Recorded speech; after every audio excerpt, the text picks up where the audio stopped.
6 तास काम करा आणि हजारो रुपये कमवा। घर बसल्या मोबाईलवर काम करा आणि दिवसाला 1000 ते 2000 रुपये कमवा।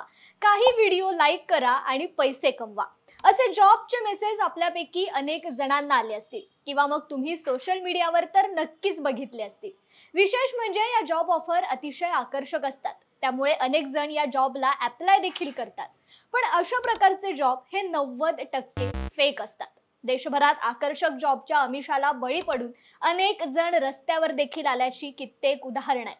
आज आपण वर्क फ्रॉम होम स्कॅम नेमका काय आहे, वर्क फ्रॉम होम स्कॅमचे किती प्रकार आहेत आणि महत्त्वाचं म्हणजे या फसवणुकीपासून वाचण्यासाठी कोणते उपाय केले पाहिजेत, या सगळ्याबद्दल जाणून घेणार आहोत। त्यामुळे हा व्हिडिओ शेवटपर्यंत नक्की बघा।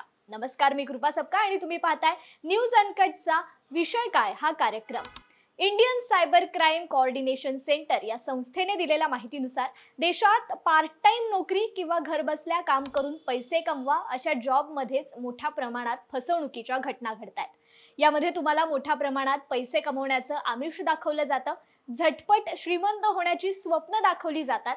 आता याचं उदाहरण द्यायचं झालं तर तुमचे फक्त 2 तास तुमचं आयुष्य बदलू शकतात। घरी बसून पैसे कमवा असे 1 ना 1000 फंडे तुम्हाला चटकन आकर्षित करून घेण्यासाठी ते वापरत असतात। आता या फसवणुकीच्या प्रकारामध्ये सुरुवातीला एक मेसेज पाठवला जातो। या मेसेजमध्ये तुमच्या पगाराबद्दल आणि किती तास काम करायचे याबद्दलची माहिती दिली जाते, पण कंपनीबद्दल काहीच माहिती दिली जात नाही। या मेसेजमध्ये एक नंबर दिलेला असतो, अधिक माहिती मिळवण्यासाठी कॉल करायला सांगितला जातो। आता तुम्ही कॉल केल्यावर तुम्हाला या जॉब बद्दल पॉझिटिव्हच गोष्टी सांगितल्या जातात की हा जॉब तुमच्यासाठी कसा योग्य आहे, या जॉबमुळे तुमचं कसं आयुष्य बदलू शकतं। या जॉबमध्ये टायपिंग जॉब, यूट्यूबचे व्हिडिओ पाहणे, चॅनलला सबस्क्राईब करणे, ॲड्स पाहणे, ऑनलाईन सर्वे करणे, डाटा एंट्री करणे अशा अनेक प्रकारचे एकूण कामाचं स्वरूप असतं। सुरुवातीला तुम्ही केलेल्या कामाचे पैसे दिले जातात, पण खरा पिक्चर इथून स्टार्ट होतो। तुमचा एकदा कंपनीवर विश्वास बसला की तुम्हाला काहीतरी कारण सांगून त्याने दिलेल्या बँक अकाउंटमध्ये पैसे टाकायला सांगतात आणि तुम्ही एकदा का अकाउंटमध्ये पैसे टाकले की त्यांचं खरं रूप बाहेर येतं। यानंतर ते तुमच्या ना फोन उचलतात ना मेसेजला रिप्लाय करतात। खरं तर ज्या गोष्टीला आपण साधी व सोपी समजतो तीच गोष्ट अनेकदा आपल्याला मोठा धक्का देऊन जाते। काही महिन्यांपूर्वी नवी मुंबईतील एका महिलेचं वर्क फ्रॉम होमचा शोध तिला 1-2 नव्हे तर तब्बल 54 लाखांचा गंडा घालून गेलाय। या महिलेला वर्क फ्रॉम होमसाठी एक सोपं काम सोपवलं होतं। ऑनलाईन हॉटेल्स व कंपन्यांना रेटिंग देण्याची जबाबदारी तिच्यावर होती। तिने 5 मोठ्या संस्थांना दिलेल्या रेटिंगचे तिला पैसे मिळणार होते। इतक्या सोप्या कामाचा आमिष दाखवणाऱ्यांच्या दाव्यांवर विश्वास ठेवून त्या महिलेने काम झाल्यावर दिलेल्या सूचनेनुसार विविध खात्यांमध्ये एकूण 54,30,000 रुपयांचं पेमेंट केलं। पण पैसे पाठवताच तिचा एकही कॉल समोरून उचलला गेला नाही। त्या महिलेला आपली फसवणूक झाल्याचं लक्षात आल्यावर तिने या घटनेची माहिती नवी मुंबई सायबर पोलिसांना दिली, ज्यांनी भारतीय दंड संहिता आणि माहिती तंत्रज्ञान कायद्याच्या संबंधित कलमांखाली 4 अज्ञात व्यक्तींविरुद्ध गुन्हा दाखल केला। पोलीस सध्या या गुन्ह्याचा तपास करतायत।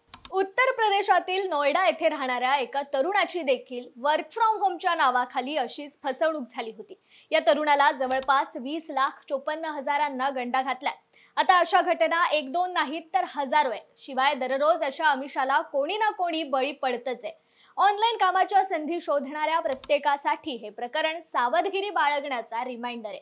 अगदी खरा वाटणाऱ्या ऑफर पासून सुद्धा आपल्याला गंडा घातला जाऊ शकतो।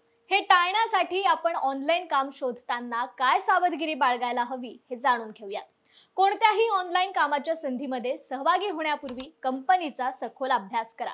ज्या व्यक्तीने तुमच्याशी संपर्क साधलाय तिच्याविषयी सुद्धा माहिती काढा, रिव्ह्यूज वाचा, ओळखीच्या अन्य लोकांसह चर्चा करा। जर कोणी तुमच्याशी व्हॉट्सॲप, टेलिग्राम किंवा इंस्टाग्राम सारख्या सोशल मीडिया प्लॅटफॉर्मवरून कामानिमित्त संपर्क साधत असेल तर 10 पैकी 8 वेळा तरी हा फसवणुकीचाच प्रकार आहे हे समजून जा। एक लक्षात घ्या, ही इतकी भारी ऑफर कशी काय कोणी देऊ शकतं असा प्रश्न जर तुम्हाला पडत असेल तर तिथे काहीतरी घोटाळा आहे हे निश्चित समजा। आणि जर तुमची फसवणूक झाली असेल तर तुम्ही नॅशनल सायबर क्राईम रिपोर्टिंग पोर्टलवर तक्रार करू शकता किंवा 1930 या नंबरवर कॉल करून आपली तक्रार नोंदवू शकता। तत्पूर्वी इथेच थांबूयात, असे अनेक मुद्दे घेऊन आम्ही पुन्हा भेटू। तोपर्यंत तुम्ही पाहत रहा न्यूज अनकटचा विषय काय हा कार्यक्रम।